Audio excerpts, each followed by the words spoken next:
रोहन एक छोटे गांव में पैदा हुआ एक साधारण लड़का था, लेकिन उसके सपने बड़े थे। वह हमेशा आकाश में उड़ते हुए हवाई जहाजों को देखकर सोचता था कि एक दिन वह भी विमान उड़ाएगा। लेकिन गरीबी उसके हर सपने के रास्ते में एक दीवार बनकर खड़ी थी। उसके पिता एक मजदूर थे और घर की स्थिति ऐसी थी कि 2 वक्त की रोटी जुटाना भी मुश्किल होता था। फिर भी रोहन ने पढ़ाई नहीं छोड़ी।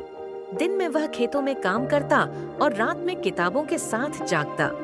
उसके पास न तो महंगे ट्यूटर थे, न ही किसी तरह की सुविधाएं, लेकिन उसके पास था सच्चा जुनून। एक दिन गांव में एक विज्ञान प्रदर्शनी लगी, जहां उसने पहली बार एक छोटे मॉडल हवाई जहाज को उड़ते हुए देखा।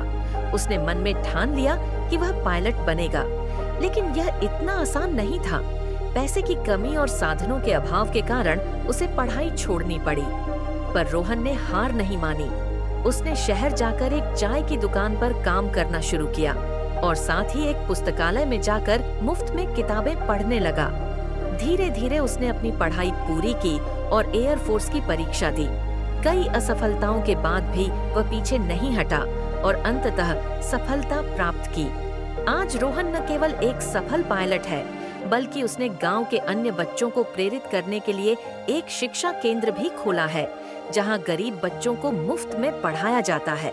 रोहन की कहानी हमें यह सिखाती है कि परिस्थितियां चाहे कितनी भी कठिन क्यों न हो, अगर इरादे मजबूत हों तो सपनों को उड़ान देना नामुमकिन नहीं है। अगर आपको यह कहानी प्रेरणादायक लगी हो तो इसे लाइक करें, कमेंट में अपने विचार साझा करें और आगे भी ऐसी ही कहानियां देखने के लिए चैनल को सब्सक्राइब करना न भूलें। आपकी एक शेयर किसी और के सपनों को नई उड़ान दे सकती है।